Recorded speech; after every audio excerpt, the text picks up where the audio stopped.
Estás escuchando Laboratorio de Juegos, tu podcast sobre la creación de juegos de mesa con Pablo Garayzar y Adrián Alba.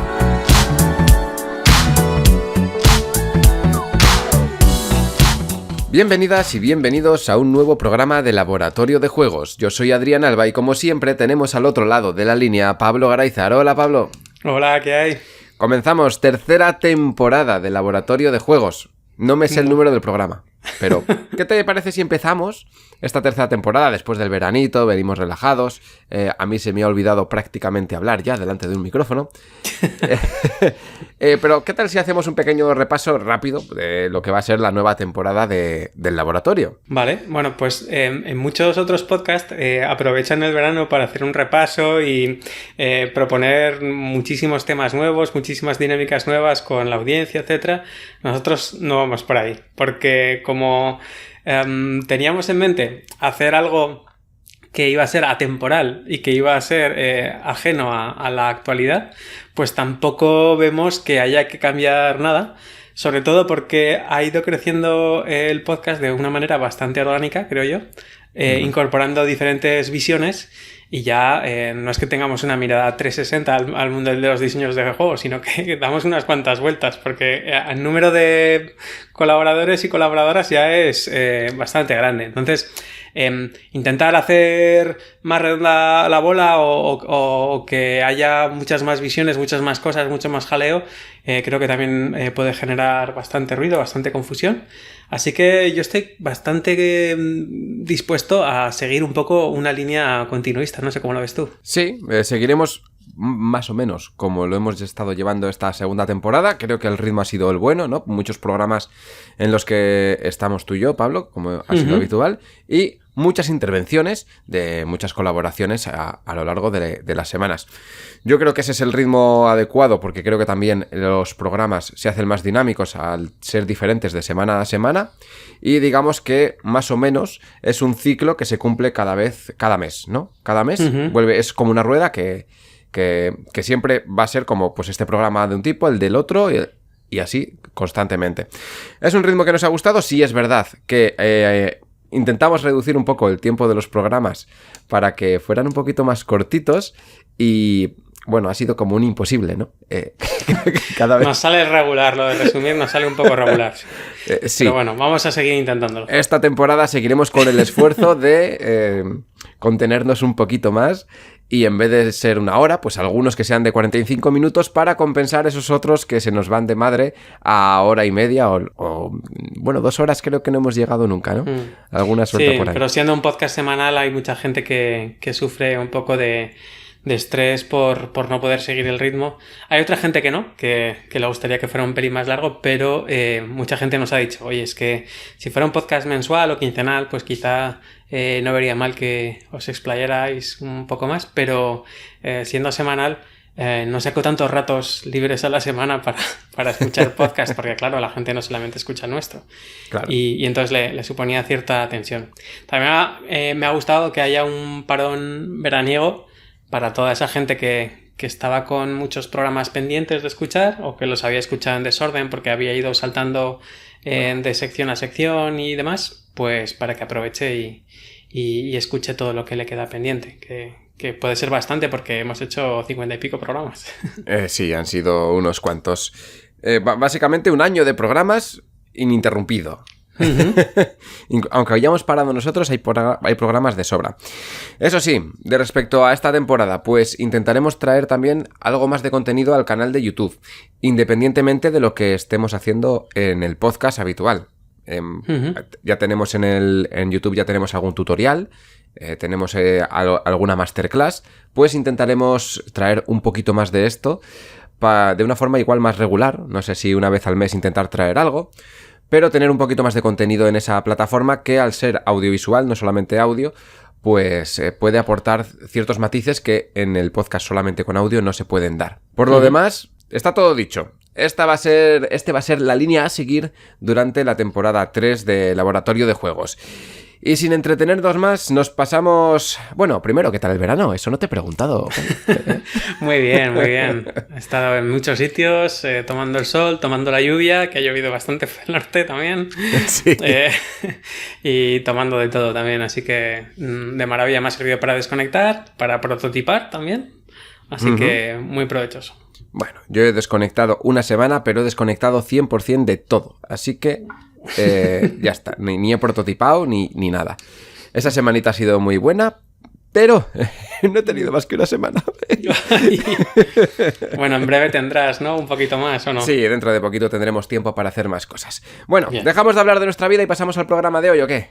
Venga, sí. Venga, va. Pues teníamos pendiente de la temporada pasada un audio bastante extenso de Calvo, de Polos Opuestos, y que nos daba juego para poder comentarlo. Como, bueno, mejor empezarlo ya, ¿no? Tiene mucho retraso, pues mejor en el primer programa lo hacemos y no hacemos que se demore mucho más. Vamos a hacer como cuando éramos peques y nos daban esos libros de ejercicios para el verano horribles de vacaciones Santillana. No hemos hecho nada durante el verano, así que lo tenemos que hacer el 6 de septiembre a Exacto. todo correr, porque el 7 ya empiezan las clases o algo así. Entonces vamos a hacer eso mismo, que tenemos ahí unos deberes pendientes. Sí. Justo además tiene que ver con la pragmática del lenguaje. Y que ahora mismo vamos a ver lo que es, porque aquí en este programa va a haber muchos palabras. Atención, vienen psicólogos a hablar y les gusta decir cosas raras. Las intentaremos comentar para traducirlo a lenguaje normal.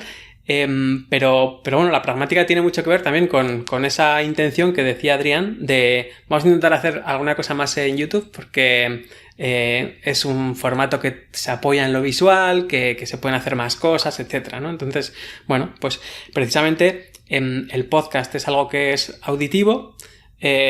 Los manuales de los juegos de mesa, que es normalmente como nos transmite cómo se juega a algún juego, es algo 100% textual, con algunas imágenes y demás. Y nosotros además pues nos vamos a intentar apoyar también en el vídeo, que es lo que mucha gente hace, no solamente reseñadores, sino también personas que cuentan cómo se juega y que suponen pues una ventaja considerable frente a los manuales para entender los juegos de mesa, ¿no? Entonces, Calvo nos trae pues primero una explicación de todo esto y segundo, cuando empieza a hablar de las recomendaciones, pues empieza a resonarme un poco lo que has dicho, ¿no? Como YouTube pues puede servir de acicate para todo lo que pueda fallar en un manual. Bueno, pues sin más dilación, ponemos el audio. Hola Pablo, hola Adrián. Bueno, estaba escuchando el último programa con Ginés y también después de haber escuchado el último programa con Julia en el que hablabais sobre reglamentos y sobre por qué a veces cuesta tanto entender las reglas y bueno y comprenderlas, sobre todo cuando uno las lee, ¿no? Que me ha animado pues a mandaros esta pildorita con algunos conceptos de psicología del lenguaje y relacionados con comprensión lectora que creo que pueden ayudar a entender y a clarificar un poco el asunto. Vienen aquí psicología del lenguaje, así que como os decíamos, ojo que vienen curvas, que vienen apellidos raros, que vienen palabras extrañas. Vamos a intentar hacer un comentario sobre el audio de Calvo para que se acerque un poco más a lo que podemos conocer dentro del mundo de los juegos de mesa, aunque él lo cuenta bastante bien, ¿eh? Pero bueno, vamos a ver qué es la pragmática. Se podría decir también que si no habéis escuchado los audios de Ginés y de Julia, en el que se hablan de los manuales y cómo explicar juegos, quizás es mejor también pasarse por allí para poder entender de dónde sale todo esto. Bueno, para empezar, yo creo que sería interesante recordar qué es la pragmática en el lenguaje. Digamos que en el lenguaje solemos hablar de varias áreas, la fonética y la fonología, la morfosintaxis, el léxico y la semántica, y la pragmática como distintas áreas, ¿no? Distintos componentes del lenguaje.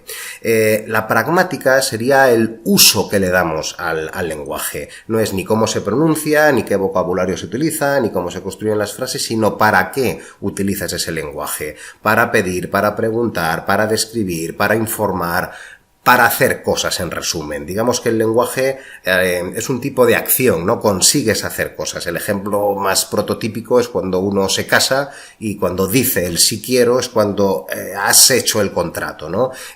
Podríamos decir eso, que utilizar lenguaje, hablar, o en general utilizar lenguaje es un tipo de acto como tal. Y los psicólogos pues han tardado un poco en preocuparse de esto. Tradicionalmente se han preocupado más del vocabulario. De hecho, una de las pruebas o algunas de las pruebas de evaluación del lenguaje más tradicionales lo que evaluaban era la cantidad de vocabulario que se estimaba que conocía una persona, como el Peabody, por ejemplo, que es una de las pruebas más prototípicas para evaluar lenguaje, que es como de los años 50.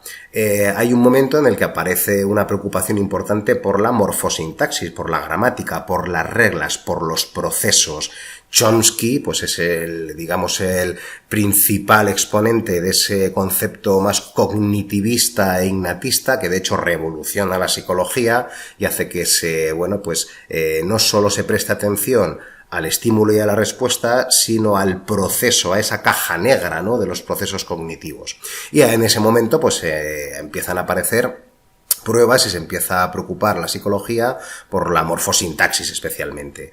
Y es quizá un poquito después cuando se empiezan a preocupar por la pragmática. Austin, Shirley y especialmente Grice, en los años 70, pues hacen propuestas sobre para qué se utiliza el lenguaje y cómo deberíamos utilizar el lenguaje. Y aparecen las propuestas de las máximas de Grice de cuáles son los mínimos que debería tener la comunicación.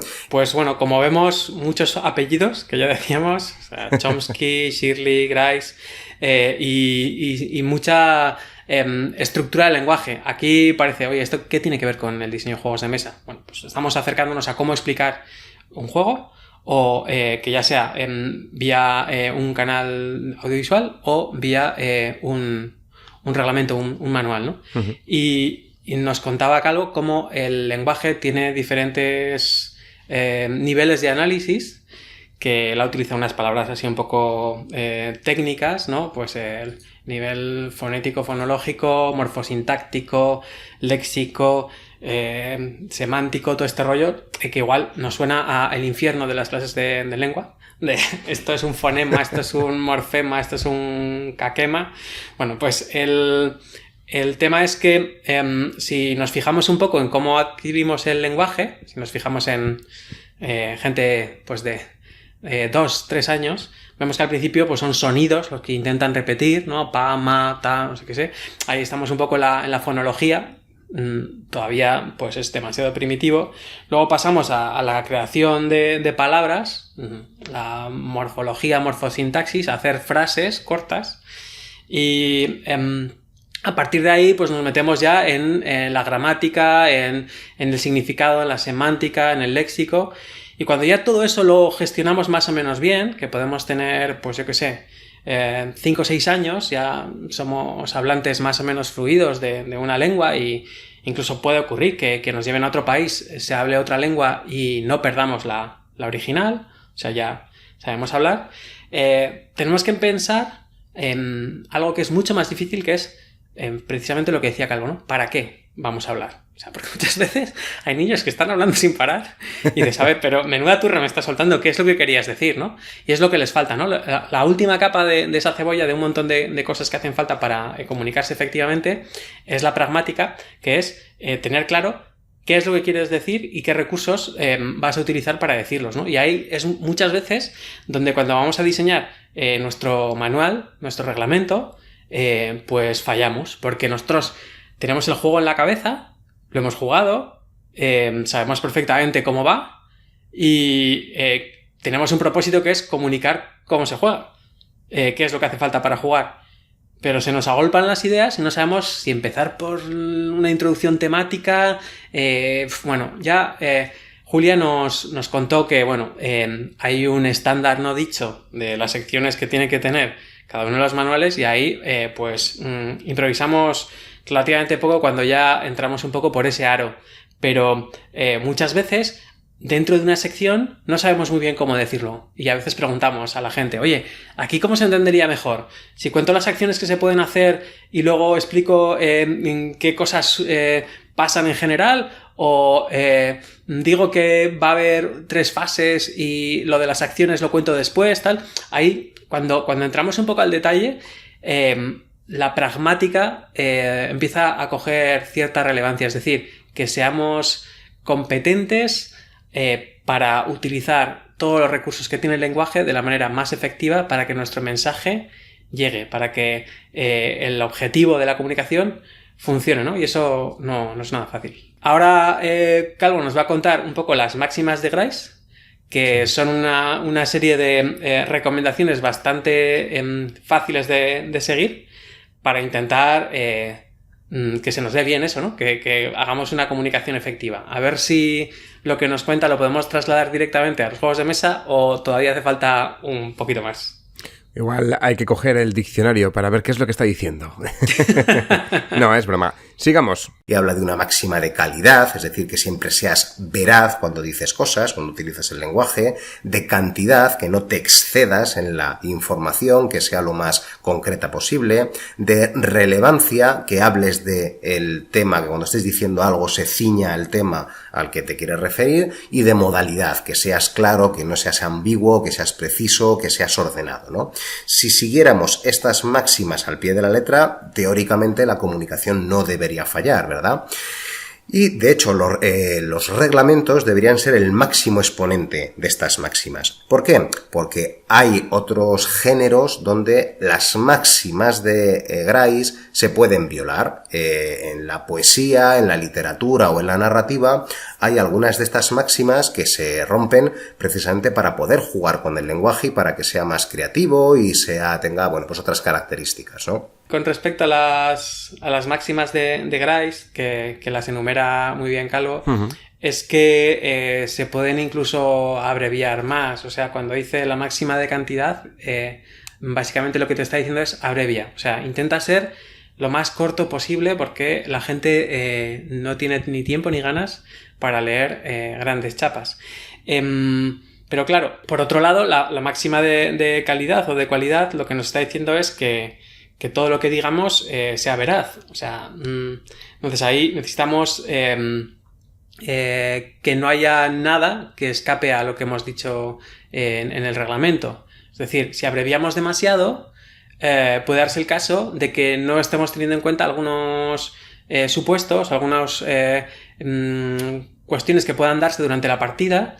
Y dices, joder, este manual se lee en una página, pero tengo 80 dudas. Entonces, esas dos máximas muchas veces chocan un poco, ¿no? Tienes que tirar para un lado o para otro y te vas a quedar a medio camino o en un camino que sea óptimo para el juego que estemos hablando, ¿no? Y luego, también tiene mucho que ver con la máxima de cantidad, la de relevancia, es decir, que vayamos al grano. Vamos a hacer una contribución relevante. ¿Esta frase contribuye a que se entienda mejor el juego? Pues la ponemos. ¿No contribuye porque es simplemente temática o es simplemente repetir un poco lo que ya se ha dicho? Bueno, pues vamos a ponerla en entredicho porque quizá tenga que salir del manual, ¿no?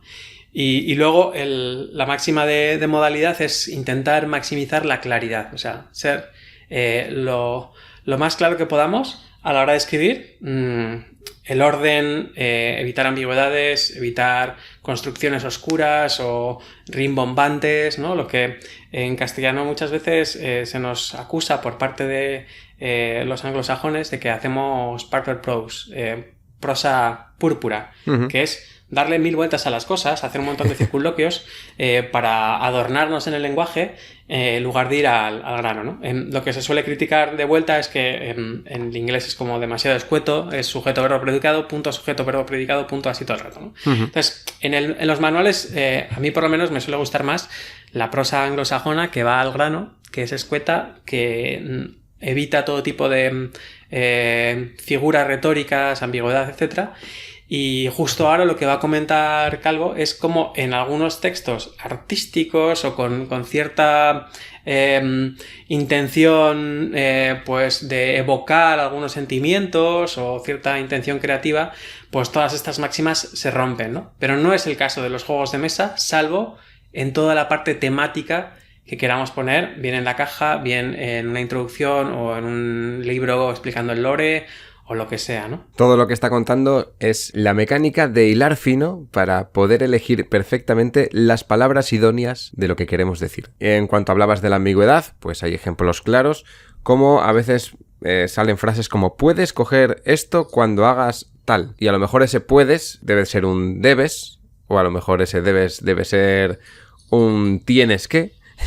Y parece que no, pero dependiendo del contexto en el que se esté ubicando con el resto de la estructura de la sección en la que estés explicando esa cosa, simplemente esas palabras pueden llevar a confusión si no están bien marcadas. El puedes, debes, eso debería de estar siempre, utilizarse como imperativos, ¿no? Como esto es así y ya está. Y muchas veces se utilizan palabras que no son tan claras y dan a confusión. Pues el arte de todo esto es hilar fino para poder elegir bien las palabras. Que también nos pasa que muchas veces, con lo que quieres decir tú, de hacer florituras, pues intentamos buscar palabras que no se repitan por intentar no hacer el texto tan denso, pero a lo mejor hacer que se repitan es lo idóneo, porque es como mejor se va a entender. Exacto, hay siempre esa tensión entre ser escueto, ir al grano y ser claro y que no haya ambigüedad. No siempre es fácil encontrar el punto intermedio. Sigamos con Calvo. Las hipérboles, las hipérbaton, las metáforas, analepsis, prolepsis y distintos recursos violan intencionalmente estas máximas precisamente para jugar con el lenguaje. Pero porque ahí hay un sacrificio de la literalidad en favor de otras bondades que pueden estar alrededor del lenguaje. Pero un reglamento quizá debería ceñirse muy, muy estrictamente a estas máximas. Aquí ha dicho un montón de palabrotas, Calvo, y hay que si queréis entenderlas todas, pues os las contamos, ¿no? Primero ha dicho las hipérboles, que es una hipérbole, pues una exageración, ¿no? Desmesurada, es un clásico. Los hipérbatos, romper un poco el orden de la frase para recalcar alguna de las partes de la frase, ¿vale? No confundir con hablar como Yoda, ¿eh? Sí, eso se cayó en la marmita de los hipérbatos. Sí. Luego las metáforas, por supuesto, pues ya sabemos que es utilizar no ya símiles, sino directamente sustituir un concepto por otro que, bueno, pues está bien semánticamente o bien conceptualmente cercano para que o hay una intencionalidad ahí más poética para traducir una cosa por otra. Y las analepsis y prolepsis, que bueno, las palabras que tienen origen griego siempre suenan como a medicina, enfermedad o algo extraño, pero no va por ahí. Tiene que ver con lo que estamos ya súper acostumbrados y acostumbradas a ver en la ficción actual, que son un montón de saltos en el tiempo, ¿no? De flash forward, de flashbacks, de que de repente pues esto no sabe si es una visión del futuro o si es un recuerdo del pasado. Muchas veces suelen jugar con el grano de la cámara o con lo borroso que se ve para que te hagas un poco una idea de qué está pasando, si eso era el pasado o suele haber alguna clave de ese estilo, pero que mucha gente que no está acostumbrada a que haya estos saltos en el tiempo, pues le cuesta un montón seguir el texto, ¿no? Entonces, pues como decía Calvo, las máximas de Gray se rompen si empiezas a utilizar este tipo de cosas, ¿no? En un manual, por supuesto, pues todo lo que sean hipérboles, metáforas, saltos en el tiempo, rupturas de los órdenes naturales de la frase, etcétera, pues no son nada bienvenidos. O sea, toda la literatura tira de ellas, pero los manuales no son esa parte de la literatura. Lo podemos ver fácil con cualquier manual de cualquier otra cosa que no sea un juego de mesa.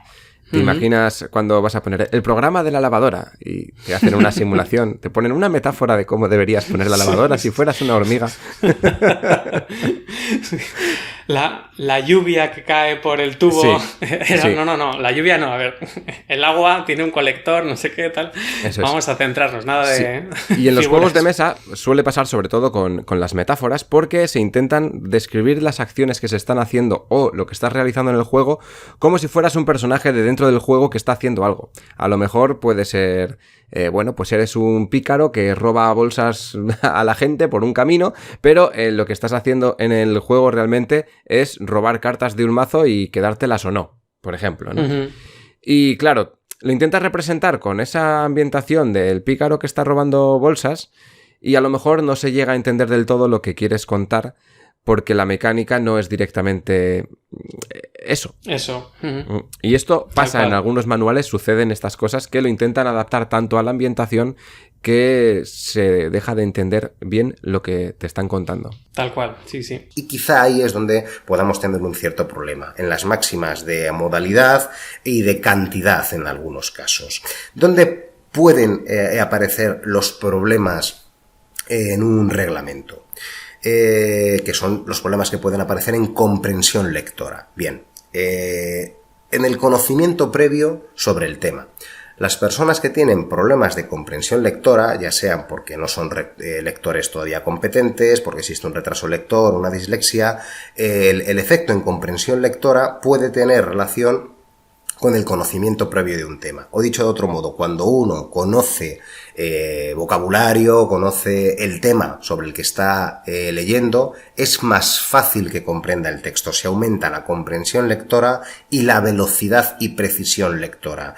Si yo tengo que leer sobre un tema sobre el que estoy más acostumbrado a leer, psicolingüística, incluso que tenga mucha jerga y muchos tecnicismos, es más fácil que vaya más rápido y que entienda mejor que si leo sobre bioquímica, que hace años que no toco ese tema, o sobre física o química, vaya. Esto hace que cuando alguien se enfrenta a un reglamento y no tiene costumbre de leer reglamentos o no esté familiarizado con ciertos términos o conceptos lúdicos, vaya a tener más problema de comprensión.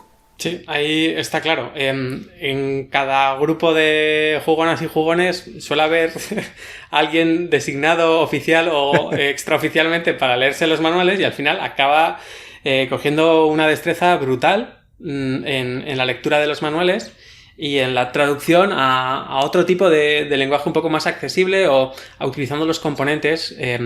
Muchas veces decía Julia, ¿no?, que se ponía a leer el manual y tenía los componentes en la mano para ir haciendo un poco lo que decía el manual y ayudarse un poco de pues eso, de las sensaciones táctiles de cojo aquí, pongo allá y tal, ¿no? Entonces, hay que tener un poco cuidado con eso porque, claro, si esa persona es quien evalúa los manuales porque se le da bien, porque les gusta, por lo que sea, pues puede tener un sesgo de, joder, es una persona experta, no es una persona que de repente va a coger un manual y va a decir, ¿esto qué es? Que es una ronda, que es una fase, que es un no sé qué, ¿no? Entonces a veces nos pasa que le pasamos nuestro borrador de manual a un grupo de gente que está acostumbrada a leer manuales y le suena todo pues entendible y de repente pues ves que están jugando al de 5 minutos y dices, el manual está perfecto, o sea, se entiende a la primera, ¿no? Y resulta que no, que hay un montón de ambigüedades que la gente ha resuelto por suponer que es parecido a otros juegos que se parecen a ese, que tienen mecánicas similares y no ha tenido esas dudas porque está tirando de conocimiento previo. Pero ahí cuando Julia hablaba del lector cero, de gente que no ha tenido contacto con el manual, pues también necesitamos no solamente personas que lean desde cero, sino que necesitamos gente que no esté acostumbrada a leer manuales para evaluar el manual. Que bueno, claro, si es conocimiento cero, pues muy probablemente le suene a griego, a chino sí. o a coreano, pero que no sé, hay que hacer esa simulación a la hora de evaluar nuestros manuales de qué es lo que pasaría cuando alguien que no tiene ese conocimiento previo se enfrenta a ese manual. En este mismo concepto nos pasa dos cosas. No solamente que alguien que conoce los manuales lo lea y entienda ciertas cosas porque las da por hecho, también nos pasa lo contrario. Porque tú has leído tantos manuales, a mí me pasa lo contrario, por ejemplo, ¿no? Yo he leído tantos manuales que no doy por hecho cosas. Es como he jugado tantos juegos diferentes, cosas que parecen lo mismo no lo son. Uh-huh. Entonces a mí me pasa lo contrario, es déjalo bien claro porque no podría ser una cosa o podría ser la otra. Y puede pasar que si reviso un manual, incluso me ponga más tiquismiquis de lo que debería y encima eso sea también malo para una primera lectura de alguien que no lea manuales habitualmente, porque quizás se meten más tecnicismos de los que se deberían o se le dan más vueltas a un mismo tema sin necesidad, cuando igual debería estar explicado en otro momento, ¿no?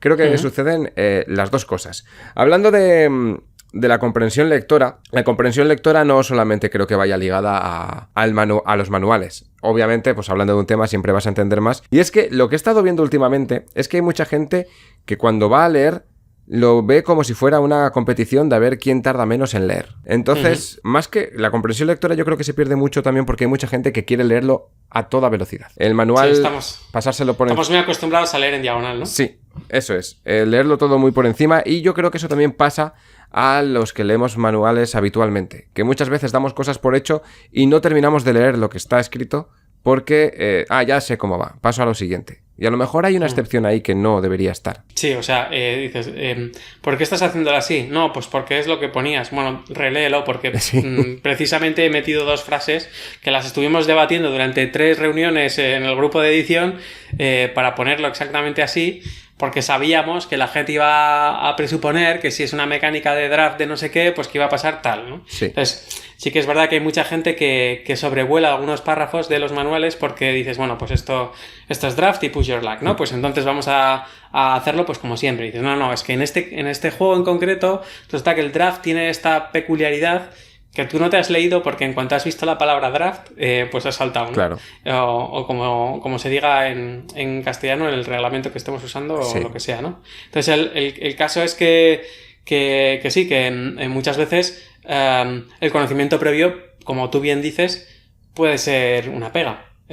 Primero, porque exijas más precisión y eso hará que el lenguaje sea mucho más abigarrado, más técnico, haya más jerga para diferenciar unos conceptos de otros, y luego porque hay gente que sobrevuela. Así que es un arma de doble filo, aunque yo creo que es más duro cuando no tienes ni idea que cuando sabes bastante. Pero ojo con eso también. Es. Sí, pero me gustaría matizar eso porque sucede. Sigamos con el audio. Hay otro elemento importante que es la metacognición o el metalenguaje, ser capaz de detectar si estoy entendiendo o no estoy entendiendo algo. Esto es una de las estrategias que de hecho se suele utilizar cuando queremos trabajar con personas con problemas de comprensión lectora. Si yo estoy leyendo y ni siquiera me doy cuenta que hay información que no estoy entendiendo, difícilmente voy a ser capaz de solucionar los problemas de comprensión.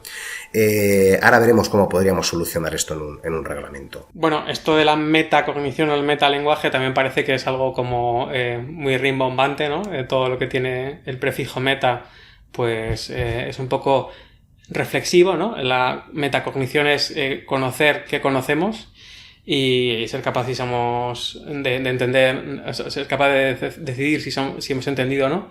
Esto es algo que, por ejemplo, a mí como profe en clase me pasa un montón, ¿no? La gente piensa que lo está entendiendo hasta que se da cuenta de que no. Y hay que darse cuenta pronto, porque si no, luego llega un momento en el que dices, tengo una duda. ¿Y cuál es tu duda? No, todo. No entendí absolutamente nada, ¿no?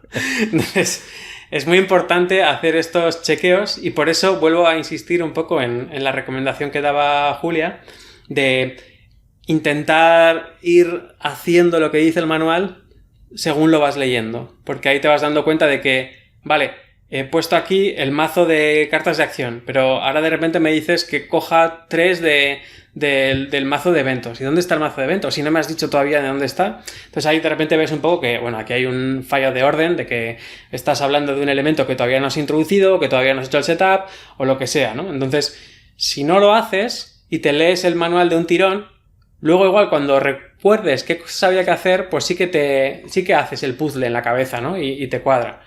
Pero es muchísimo más difícil de seguir, ¿no? Entonces, hacer un chequeo de, oye, voy bien, es así como debería suceder, pues está muy bien, ¿no? Y por eso el tema de fotos del setup vienen bastante bien y imágenes con ejemplos claros de esto es un setup de una escaramuza en no sé qué juego y se resolvería de esta forma, ¿no? Tú ves la escaramuza y dices, bueno, lo he entendido, yo creo que estos atacarían por aquí y escaparía por allá y ahora se abre una carta de no sé qué evento y luego cada persona que esté jugando va a elegir sus 2 acciones. Yo pienso que va a ser así. Vamos a leer el texto de explicación a ver si va por ahí. Ah, mira, pues sí. Entonces, tienes ahí tu chequeo, tu autochequeo de me estoy enterando de la fiesta. Porque si no tienes ejemplos, pues el papel lo aguanta todo y nuestra lectura en abstracto, sin aterrizarlo a ningún ejemplo,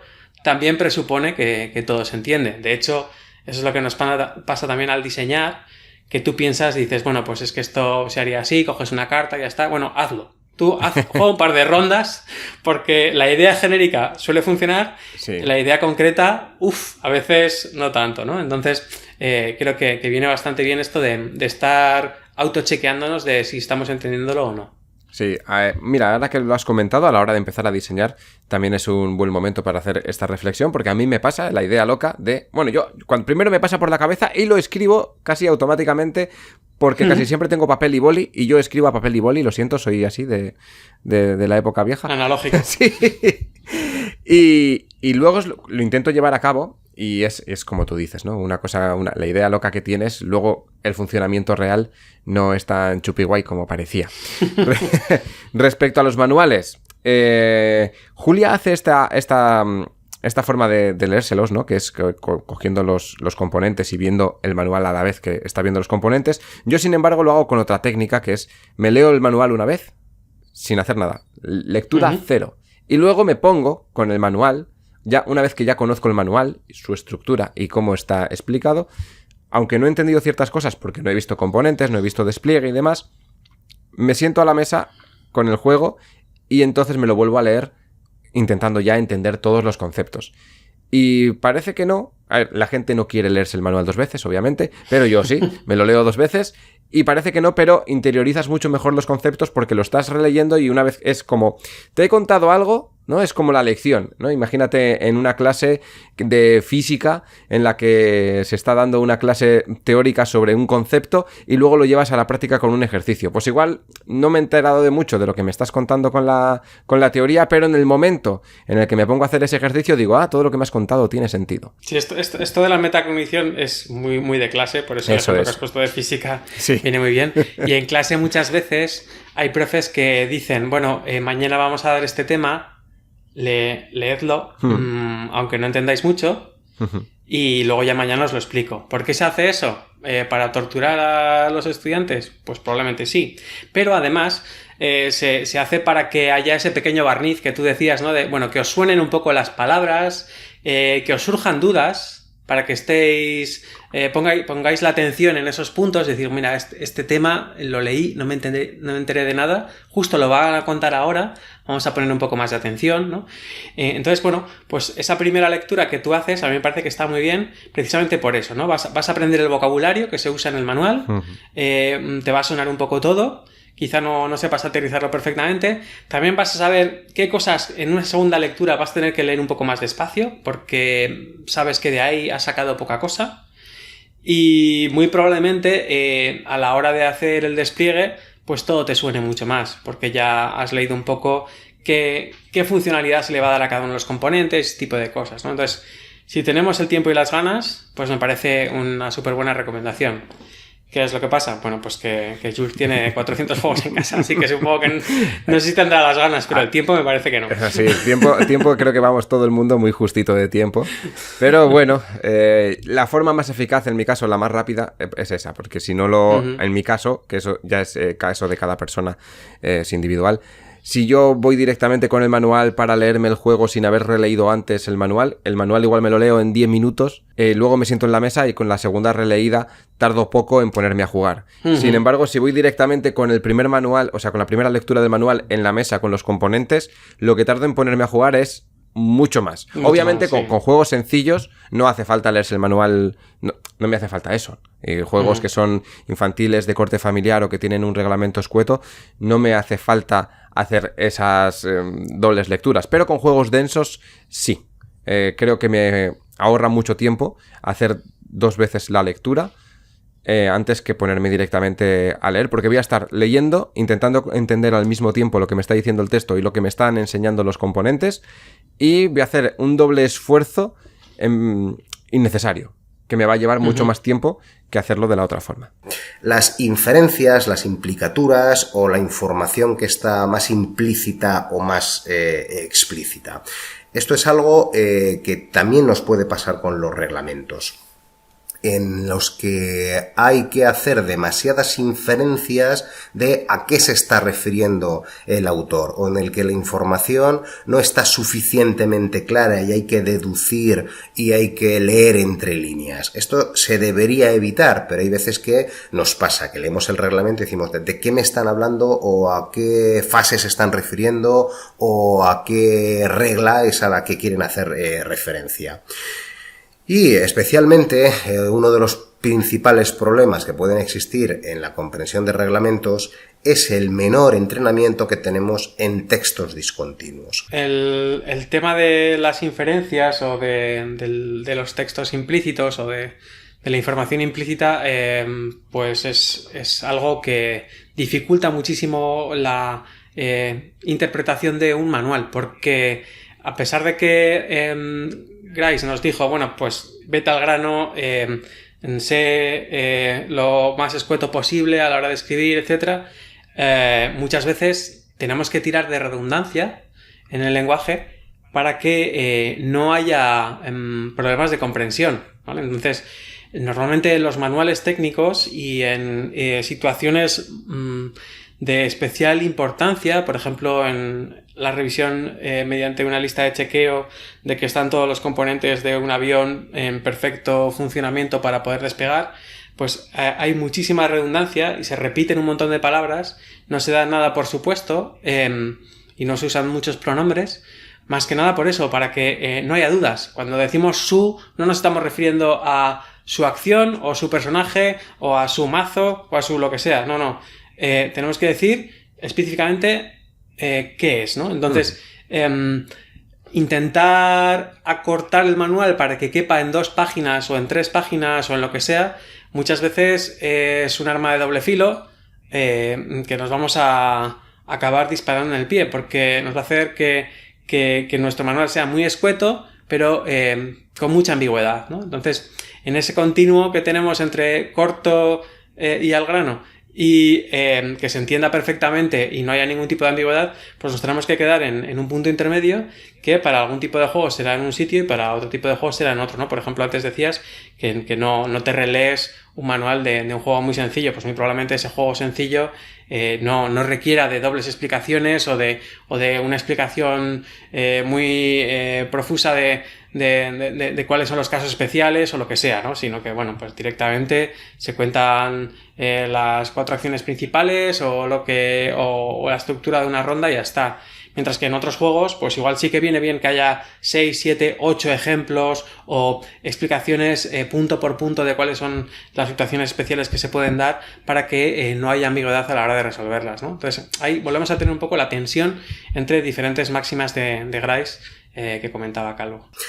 Hay un autor, para el que le interese, que es José Antonio León, catedrático de Psicología de la Autónoma de Madrid, que tiene de hecho una prueba, L-Complete, para evaluar comprensión lectora y que divide los textos en 3 tipos: textos narrativos, expositivos y discontinuos. Un texto narrativo pues sería la narrativa tradicional, donde habitualmente pues va a haber un inicio, un nudo y un desenlace. En una presentación, un nudo o varios nudos, varios episodios y un desenlace. Normalmente estamos muy acostumbrados a leer ese tipo de texto y uno puede anticipar cómo van a suceder las cosas. De hecho, solemos estar acostumbrados a una línea narrativa y una línea cronológica que sigue el orden del tiempo. Si no estamos acostumbrados a que esa línea del tiempo se fluctúe, vaya, lo que actualmente se llaman los flashback y los flash forward, lo que tradicionalmente se llamaban analepsis y prolepsis, hacer referencia a lo que va a pasar o a lo que ya pasó. Cuando uno no está acostumbrado a esas fórmulas, también te cuesta comprender, ¿no? De hecho, eso es lo que pasa con el cine de Lynch o el cine de fantástico, en el que hay muchos saltos en el tiempo, que hace el que no está acostumbrado a esas fórmulas, hace chimpum flash, no entiende nada y digamos que te cuesta mucho esa comprensión lectora. Eso se entrena y en narrativa pues tú puedes entrenar ciertos recursos, tanto si hay saltos en el tiempo y en la línea cronológica, como lo más habitual que haya una línea temporal pues continua, ¿no? Esto te ayuda a entender el texto. Hay otro tipo de textos expositivos, los libros de textos de académicos, diríamos que son el máximo exponente, ¿no? Pues cogerte el tema de los glóbulos rojos de tercero de primaria y en el que se va exponiendo toda la información y que tiene un tipo literario, tiene un estilo literario distinto al narrativo. Pues bien, los textos discontinuos serían aquellos en los que la información no está tan entrelazada, no está tan narrada. Un cartel con lo de cine en el que te cuentan de qué película se va a poner a qué horas y qué días son los que está abierto el cine, sería un buen ejemplo, ¿no?, de texto discontinuo, en el que de hecho lo mismo, las fórmulas narrativas y cómo se escribe es muy distinto al de los textos expositivos y narrativos. Pues muchas veces no van a aparecer ni siquiera oraciones, ¿no? La información es mucho más concreta, literal, directa y menos narrada, en resumen. Pues los reglamentos, podríamos decir que están un poco a caballo entre textos discontinuos, porque tenemos ejemplos, tenemos diagramas, tenemos a veces listados de componentes o listados de reglas, y el texto expositivo, diríamos que puede estar un poquito a caballo. Si uno no está entrenado en ese tipo de textos, es más lógico que le cueste. Seguro que algunos, los que ya tengamos un poquito de edad, recordaremos que pocas eran las casas en las que se programaban los vídeos de grabar, los VHS, los Beta, los 2000, ¿no? Porque ni Dios había aprendido a programar el vídeo leyéndose ese tipo de texto, que al fin y al cabo es un tipo de texto entre discontinuo y expositivo, ¿verdad? Porque éramos muy malos leyendo ese tipo de información. Seguro que si alguno hace repaso de la primera vez que leyó un reglamento o volvió a leer un reglamento, como nos ha pasado a muchos cuando volvimos a la afición de los juegos de mesa, recordaremos que nos costó muchísimo y que tardamos mucho en comprender ese tipo de texto, porque no estábamos entrenados. En resumen, hay que estar entrenado en ese tipo de texto para que la comprensión lectora no caiga. Bueno, aquí el tema de los diferentes tipos de texto y lo que ocurre en un manual lo he dejado clarísimo con lo de los vídeos. Es un ejemplo muy viejuner, pero es tal cual. Ahora mismo se ve también en muchas funcionalidades de equipos electrónicos o dispositivos que compramos que no se usan. Se está usando el 10% de lo que pueden hacer porque la gente pasa de leer el manual, porque el manual es infernal, ¿no? El manual tiene una estructura que no anima a leerlo y que no facilita la comprensión. Veas el manual de una lavadora con 80 programas. En cuanto lo haces funcionar y sabes cambiar los 4 parámetros básicos, ya eso es. Listo. En cuanto sabes cómo te gusta que salga la ropa, dices así siempre. Eso es, sí. Hasta que se rompa. Y ya está. Sí, en este tipo de manuales, en los de, como él dice, de los vídeos, se puede ver una evolución clara desde ese tipo de manuales a lo que es ahora los manuales, por ejemplo, del IKEA. Ya sé que los de manuales del IKEA van asociados a estructuras que se montan fácilmente con tornillos y 4 baldas de madera cartón. No sabría decirte si es madera o es cartón. Pero sí es verdad que desde entonces a ahora, no hace tantos años, se ha hecho una evolución muy grande en los manuales, no solamente en el IKEA, sino en otros ámbitos, como puede ser un mando, que puedes utilizarlo para programar diferentes funciones en diferentes dispositivos. Pues esos manuales ahora vienen mucho mejor adaptados, porque te traen imágenes o te traen iconografía que antes no existía. Te decían, pulsa la tecla verde que está en la esquina inferior derecha. Y resulta que ahí había 3 teclas verdes y se estaba refiriendo justo a la que estaba abajo en una esquina. Sin embargo, ahora, pues a lo mejor te están poniendo la foto del mando, te están señalando dónde está el botón que tienes que pulsar, te están diciendo qué es lo que te va a aparecer en el monitor para poder verificar si lo que estás haciendo va de una forma correcta. Y bueno, en los manuales de los juegos de mesa, pues poco a poco también tienen que ir tomando esa tendencia, ¿no? De no vamos a ser unos chapas de solamente un texto súper tocho, y vamos a intentar hacer que el texto pues tenga cierta narratividad, como nos estaba contando Calvo, para que el lector o lectora no se duerma a la hora de estar leyendo y que esté entendiendo bien lo que estamos diciendo sin utilizar tampoco un lenguaje extremadamente del tema, ¿no? O sea, que sea, no sé cómo, se me ha olvidado la palabra, extremadamente... técnico, de la jerga... Sí, bueno, exclusivo de lo que estamos hablando, ¿no? Técnico. Sí.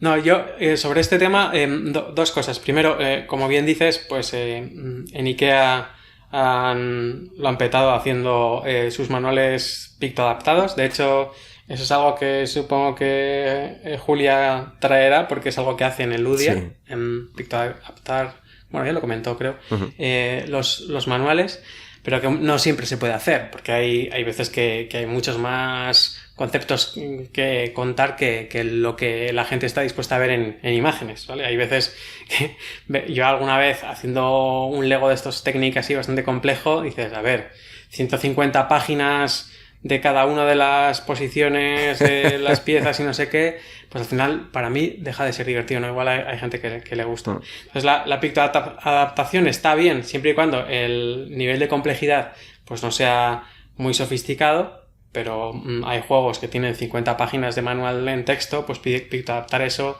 pues tienes que hacer una novela gráfica, ¿no? Entonces es complicado. Y luego el tema de...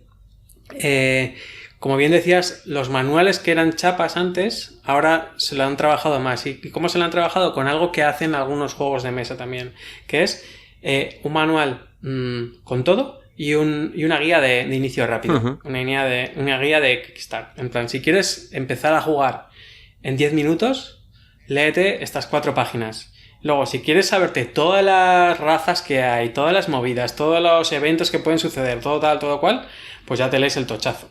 Pero a mí, por ejemplo, eso es algo que hace bastante bien el manual del juego Rescate, el de los incendios.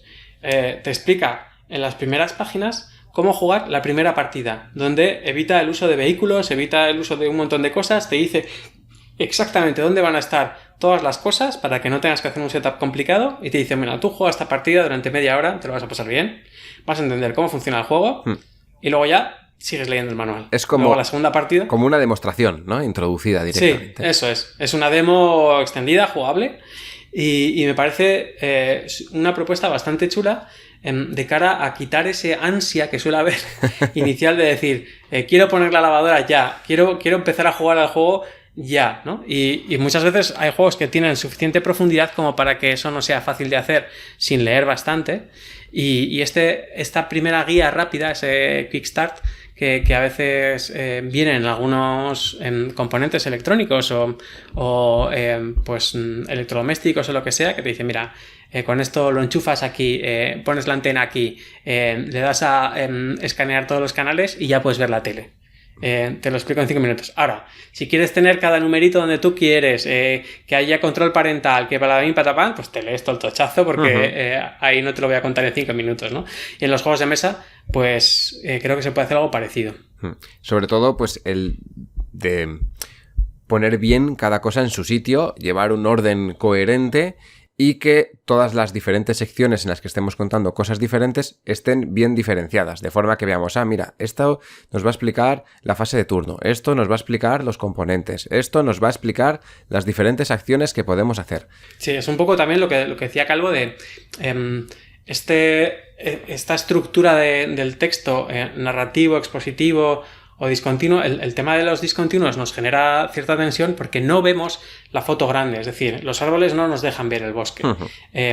Estamos ahí viendo una tabla, de repente vemos un cuadradito donde se nos explica una movida narrativa, luego tal, y dices, buah, estoy leyendo un montón de cosas, todavía no sé ni por dónde me da el aire, ¿no? Sí. Mientras que en un texto narrativo, que es una historia, el lore de un juego, pues lo entendemos perfectamente, ¿no? Igual hay algunos vídeos en campañas de Kickstarter o similares que de lo que te hablan es de eso, ¿no? De pues los humanos pelearon contra los elfos en unas guerras que no sé qué, pero en fin, todo lo que son historietas, pues sabemos buscar la estructura y es un texto que está tejido, ¿no? Que está... Cada frase va tejida a la siguiente y lo entendemos de maravilla. Los textos expositivos nos cuestan a veces un poco más porque hay cambios de conceptos, hay que ver un poco la estructura y tal, pero como hemos trabajado mucho con libros de texto, pues al final le vamos pillando un poco la gracia.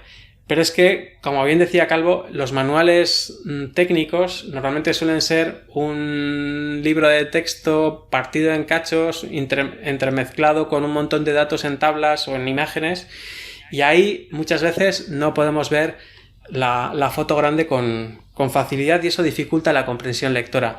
¿La buena noticia cuál es? Pues que ya estamos llegando a estándares de estructura de manuales, que son siempre un poco los mismos, ¿no? Una breve introducción temática si la hay, componentes, explicar el objetivo del juego, tal, ¿no?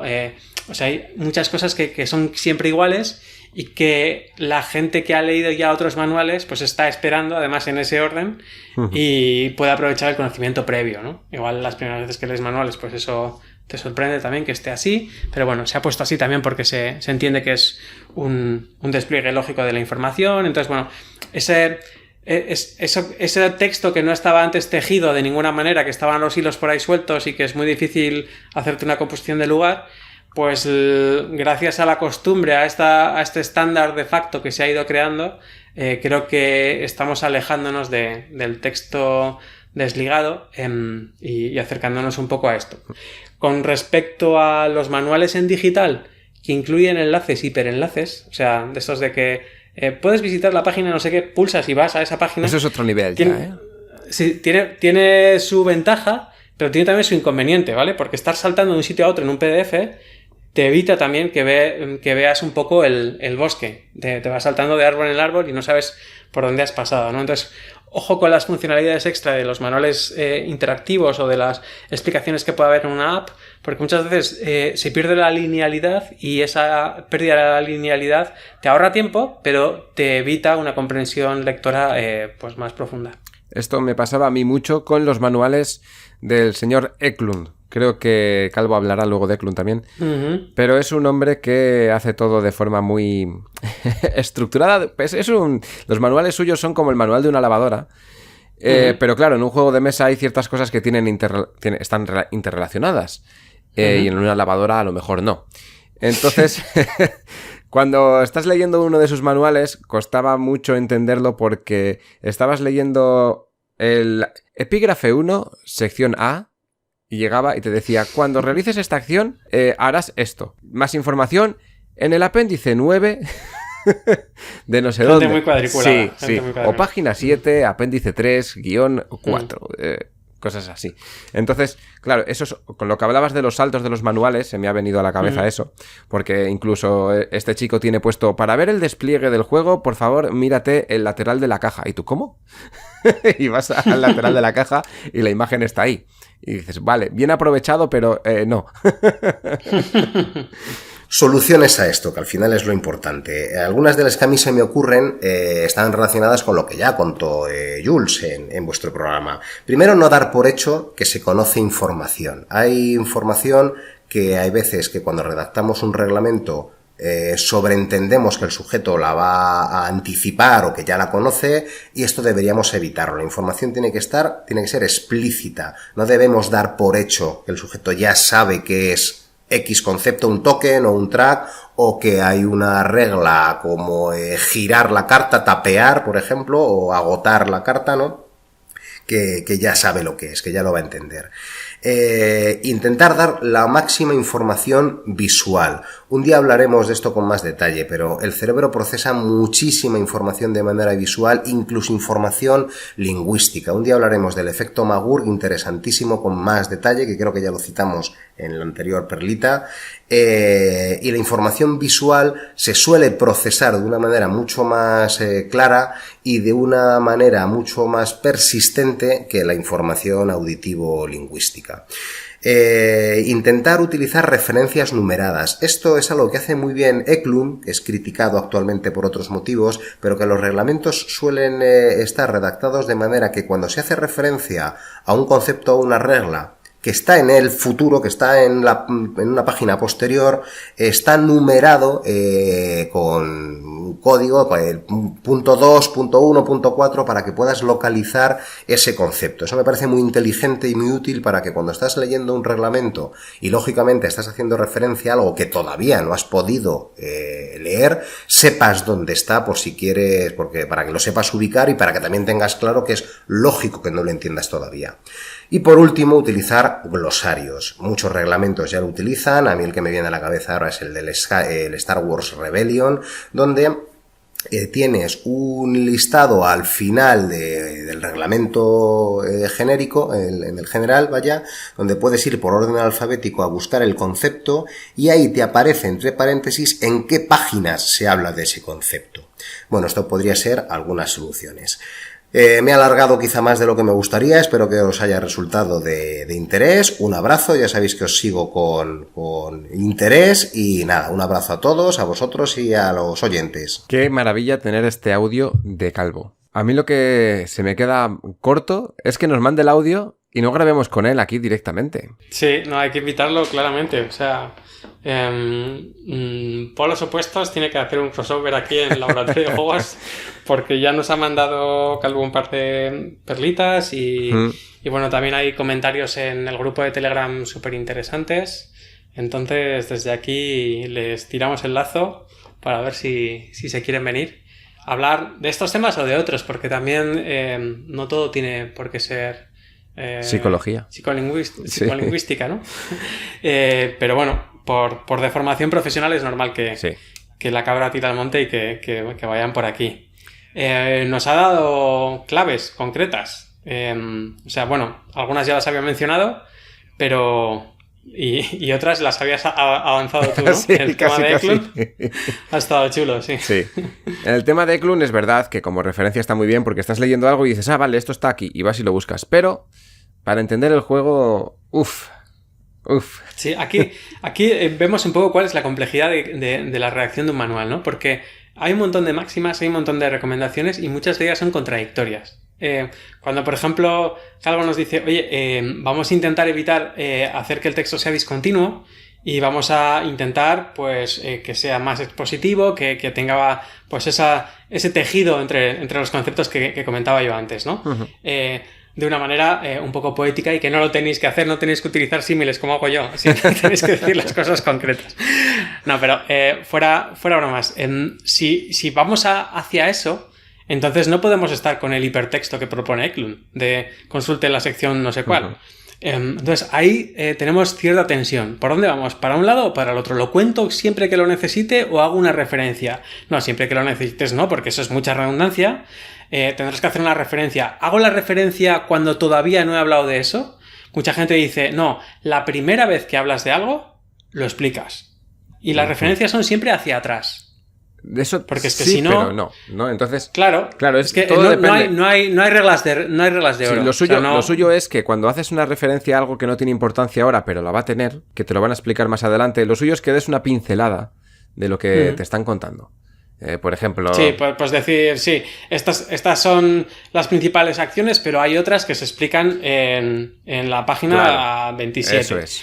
Y entonces, bueno, pues dices, bueno, yo más o menos sé de qué va, pero sé que hay un poquito más de dificultad que la veré cuando me venga bien, cuando ya la necesite. Eso es. O otros conceptos que no tienen que ir relacionados con acciones, con lo que sea, pero que te digan, pues por ejemplo, por poner un ejemplo práctico, en tu turno lo primero que vas a hacer es coger fichas del tablero. Y a lo mejor no te importa saber qué tipo de fichas vas a coger porque no te voy a explicar ahora... Pues la ficha esta, la ficha la otra, la ficha no sé qué, porque esto hace esto hace lo otro, pero ¿para qué quiero saber eso si no me has explicado el juego, ¿no? Por ejemplo. Sí, en plan, dices, bueno, son coger recursos del tablero. Pero esos recursos luego valdrán para hacer tal como se explica en la página, no sé. Eso es, porque es importante saber qué vas a coger. Sí, voy a coger ciertos recursos que me van a valer ¿para qué? Para hacer ciertas cosas que ya me van a explicar luego. Pero te digo, pues vas a coger recursos que te ayudarán a desarrollar tu aldea y poder producir más recursos. Pues vale, te lo explicamos con más detalle, el uso de cada recurso, no sé dónde. No hace falta decirlo con mis palabras. Entonces ahí sí, le estás haciendo como te voy a mandar a más adelante, pero no hace falta que te lo leas ahora porque realmente no te hace falta para entender cómo funciona el juego. Para seguir leyendo, eso es. Sin embargo, lo que estaría mal es que si te hiciera falta saber esos componentes, qué hace cada cosa, y te mande una referencia que está más adelante. Porque te tendrías que ir más adelante para poder seguir entendiendo lo que te están explicando atrás. Y luego acordarte de volver a donde estabas. Exacto. Esos son los hipersaltos estos que decimos que mejor evitar. Que igual en un lector de PDF es fácil darle la flechita atrás, pero en un manual escrito pues lo flipas porque tienes que andar ahí con claro. 20 post-its en las páginas para saber dónde estabas. Sí, siempre que sea algo de atrás, pues no pasa nada porque supuestamente ya lo has leído. Simplemente es, no me acuerdo, vale, está en la página 14 o en la página 3. Pues ahí, pones ahí, página 3, que una forma de identificar muy bien dónde está cada cosa cada vez que se hace referencia a ello es poner entre paréntesis la página en la que se encuentra, que eso hay muchos manuales que lo hacen, que ponen, pues bueno, fase 1, página 1, fase 2, página 5, fase 3, página 7. Y sabes que no te lo tienes que leer en ese momento, pero bueno, sabes que está allí. Y cuando vas a la página 7, te dice, vale, en la fase número 3 vas a utilizar las cartas que has cogido en la fase 1. Y te pone fase 1, recordar fase 1, pues página 1 de nuevo, ¿no? Y vuelves para atrás. Entonces, esas cosas siempre están bien porque cuando te pierdes o has perdido algún concepto por el camino, pues lo encuentras rápido sin tener que volverte loco buscando en el manual, claro.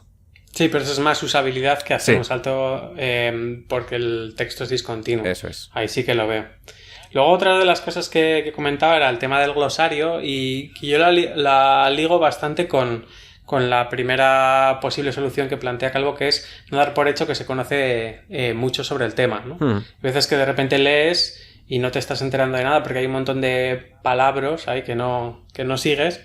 Y si de repente llegas hasta el final y ves un glosario y dices, vale, voy a repasar el glosario, voy a darme cuenta de que con esto se referían a esto, con esto otros se referían a esto otro, o lo que sea, ¿no? O igual sí que el propio manual puede tener un índice y el glosario está pues dentro de ese índice y te dice, no, en la página 17 hay un glosario. Y cuando te pierdes un poco o ves una palabra que no entiendes, pues ahí sí que puedes pegar un salto al glosario, buscar la palabra porque sabes que va a ser una definición concreta, que no va a ser me voy a tener que leer un texto y sacar de ahí lo que sea, sino que busco alfabéticamente o por número de página, veo lo que es y vuelvo. Ahí ese salto sí que lo veo bastante razonable y sí que ayuda a que pues quien sepa más y quien sepa menos de esa temática o de esas mecánicas o del juego en concreto, pues se iguale un poco, ¿no? Su nivel y lleguemos a un entente en cuanto a cuánto de explícito tenemos que ser y cuánto de corto queremos hacer nuestro manual. Esto siempre está bien en juegos que tienen mucho texto técnico. Porque está muy asociado, sobre todo los juegos de miniaturas. Hay muchos juegos de miniaturas que tienen, pues, cada unidad de miniatura tiene 7 cosas diferentes que puede hacer y entre ellas son todas diferentes. Entonces igual tienes, pues, 50 conceptos diferentes que tienes que explicar uno a uno y la forma de encontrarlos, lo mejor es que estén, pues, con un índice en un libro de referencia ordenado de forma alfabética, por ejemplo. Eso siempre viene muy bien. Al hilo de esto, pues me gustaría decir cosas buenas y cosas malas que se ven en los manuales. La cosa buena, el índice para poder encontrar perfectamente lo que estás buscando o el glosario al final de la página para poder encontrar una referencia a algo que quieres buscar, está muy bien. La cosa mala de esto es, por ejemplo, lo que hace Fantasy Flight, que te pone una guía de inicio rápido y luego te da una hoja de referencia, o sea, un libro de referencia, pero no tienes un manual completo, sino que tienes juegas con esto y el reglamento avanzado lo tienes en la guía de referencia, que te tienes que leer completamente para poder entender cómo jugar al juego, porque en la forma de jugar pues te faltan todos los datos. Y hay veces que se peca de esto, que es, bueno, te enseño a jugar rápido y luego ya en la guía de referencia ya te pongo, pues, fase de ataque, y tienes que ir allí a leerte la fase de ataque para saber cómo funciona el ataque. Y hay que buscar también el equilibrio entre esas dos cosas, que, bueno, son dos herramientas muy buenas. Tener glosario es una cosa buena, tener hojas de referencia, guías de referencia para empezar a jugar, eso es una cosa muy buena, pero hacer el mix es lo que hay que evitar. Y luego, lo último que hemos dejado sin mencionar es el tema de maximizar la información visual, ¿no? Que bueno, somos animales que tenemos mucho espacio de nuestro cerebro dedicado a la información visual. O sea, así como otros animales pues se guían por el olfato o incluso por el tacto, nosotros pues como seres humanos tenemos un montón de áreas cerebrales dedicadas a eso y no aprovecharlas pues es un error, ¿no? Entonces, por eso los manuales... Está chulo que digamos esto desde un podcast. Pero por eso los manuales no pueden ser como eran antiguamente, que eran un texto en azul clarito en el dorso de la caja. Que era solo texto y una chapa y ya está. Sino que cuantos más ejemplos gráficos pongamos, cuantos más despliegues, cuantos más simbología que sea coherente, cuanto más visual sea, mucho mejor para entender bien, sobre todo, situaciones complejas o situaciones que son difíciles de redactar. Muchas veces hay juegos súper sencillos que con un par de ejemplos se entienden perfectamente, y si lo intentas escribir te sale una chapa que dices, joder, madre mía. O sea, con lo fácil que era decir, mira o sea, poner 2 o 3 frases y mira estos ejemplos para entender un poco bien a qué nos estamos refiriendo con todo esto, ¿no? Entonces, intentar aprovechar toda la capacidad visual que tiene pues el cerebro de las personas, pues es súper importante si queremos evitar carga cognitiva, si queremos que la gente acabe hasta la hueva de leer texto y más texto, ¿no? Entonces, muchas veces hemos estado hablando aquí de maquetar un manual y que no haya grandes bloques de texto, grandes chapas y tal. No es por hacerlo solamente estéticamente bonito, sino porque es que el cerebro tiene que descansar un poco de esos muros de texto que a veces se cuelan en nuestros manuales, ¿no? Entonces, tirar de información visual, lo mejor que podemos hacer. ¿Qué es lo que se está haciendo ahora bastante? Incluir códigos QR dentro de los manuales o dentro de las cajas para mandar a la gente a PDFs con diagramas o a vídeos, ¿no? Uh-huh. que tiren sí. de esa información visual. Sí, la información visual también está bien para hacer la asociación con los componentes, porque no olvidemos que estamos jugando a juegos de mesa, y los juegos de mesa se juegan con cosas que podemos tocar y que uh-huh. no están en un manual. O sea, en el manual pues está bien, si tenemos una cosa que representa la madera, pues ver cómo es la madera en el manual, una fotito del componente o algo que nos haga referencia a él. Porque te pueden decir, bueno, coges una madera y una piedra y luego tienes allí cubos o lo que sea, y dices, pues bueno, pues ¿qué es la madera? ¿Qué es la piedra? Igual es obvio, ¿no? Para gente que llevamos jugando mucho tiempo, diciendo, vale, el gris es la piedra, el marrón es la madera, el rosa o el amarillo puede ser comida, ¿vale? Ese puede ser. Pero sobre todo con formas también, pues igual hay alguna forma que puede parecer que para ti es una madera, pero otra persona lo ve y dice, para mí esto no es una madera, es una valla, por ejemplo. Claro, entonces, pues para poder hacer la asociación bien de los componentes referenciados y los componentes físicos, pues también viene muy bien estos dibujitos e imágenes o lo que haga falta. Sí, y bueno, ha mencionado también Calvo una neuromandanga del efecto McCurk. Creo que no tiene mucho que ver con este caso concreto. Es un efecto que ya mencionamos de qué es lo que pasa cuando alguien en un vídeo pone la boca como para decir una E, por ejemplo, y suena una A, ¿no? ¿Qué es lo que oyes?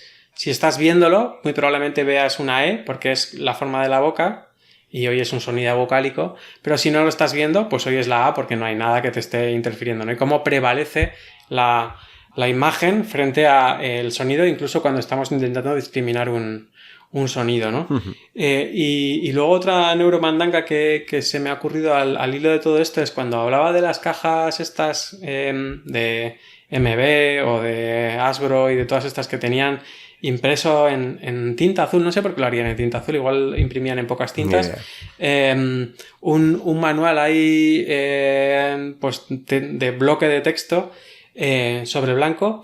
Cuidado con escribir en color azul detalles muy pequeños. Eso en general.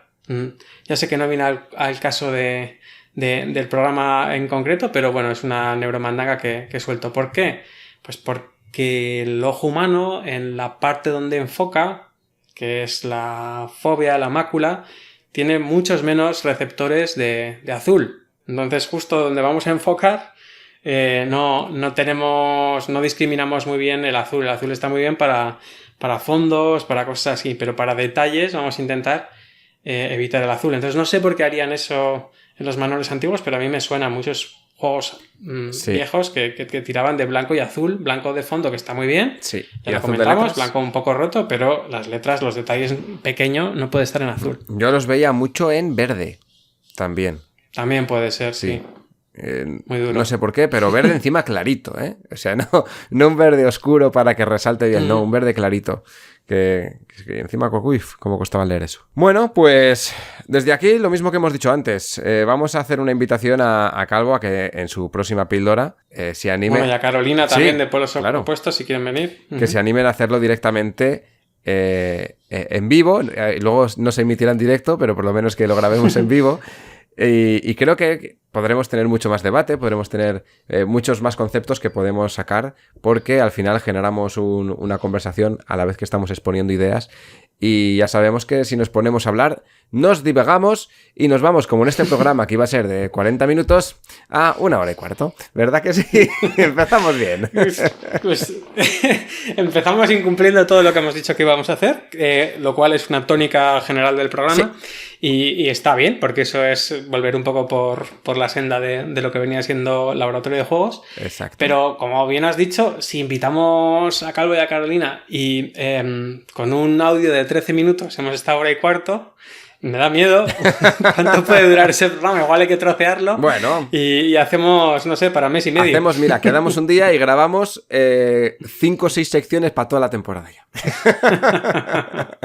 Podría ser una opción. Uh-huh. Bueno, pues no nos demoramos más. Los 40 minutos los hemos duplicado casi. Así que nada. Simplemente, pues encantado de volver a grabar contigo, Pablo, en esta nueva temporada. Espero que sea tan buena como la anterior, incluso mejor. Espero que siempre se vaya a mejor. Y veremos cómo evoluciona el laboratorio. Desde aquí, dar las gracias a toda la gente que nos apoya, sobre todo en el canal de Telegram, que hay un movimiento brutal día tras día en ese grupito. Y que nos vemos la semana que viene en un nuevo programa. Eso es. Yo también, la vuelta al cole ha sido muy provechosa. Pensaba que me iba a costar más, pero como siempre, pues hay buena sintonía entre Adrián y yo. Y nos entendemos muy bien para soltar nuestros rollos, que ya habéis visto que de 13 minutos ha llegado a 1 hora y 13 minutos. Sí. Así que así va a seguir un poco la tónica de la temporada. E intentaremos tirar de la gente que normalmente suele venir, y acabamos de echar el primer lazo de la temporada, así que otro más, ¿no? Calvo y Carolina, cuando queráis, por aquí tenéis un sitio. Perfecto. Pues nada más, despedimos aquí el programa. Nos vemos la semana que viene en un nuevo programa de Laboratorio de Juegos. Hasta luego. Adiós. Puedes seguirnos en las redes sociales, Instagram y Twitter, laboratorio_POD. También puedes escucharnos en YouTube, iVoox, Spotify y Google Podcast, Laboratorio de Juegos.